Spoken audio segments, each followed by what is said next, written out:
Shout it aloud, do not hold back. Raise your voice like a trumpet. Declare to my people their rebellion and to the house of Jacob their sins. For day after day they seek me out, they seem eager to know my ways. As if they were a nation that does what is right and has not forsaken the commands of its God. They ask me for just decisions and seem eager for God to come near them. Why have we fasted, they say, and you have not seen it? Why have we humbled ourselves, and you have not noticed? Yet on the day of your fasting, you do as you please and exploit all your workers. Your fasting ends in quarreling and strife, and in striking each other with wicked fists. You cannot fast as you do today and expect your voice to be heard on high. Is this the kind of fast I have chosen, only a day for a man to humble himself? Is it only for bowing one's head like a reed and for lying on sackcloth and ashes? Is that what you call a fast, a day acceptable to the Lord? Is not this the kind of fasting I have chosen, to loose the chains of injustice, and untie the cords of the yoke, to set the oppressed free and break every yoke?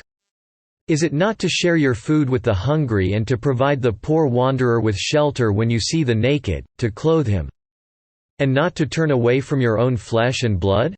Then your light will break forth like the dawn, and your healing will quickly appear. Then your righteousness will go before you, and the glory of the Lord will be your rear guard.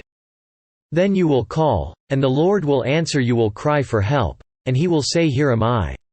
If you do away with the yoke of oppression, with the pointing finger and malicious talk, and if you spend yourselves in behalf of the hungry and satisfy the needs of the oppressed, then your light will rise in the darkness, and your night will become like the noonday.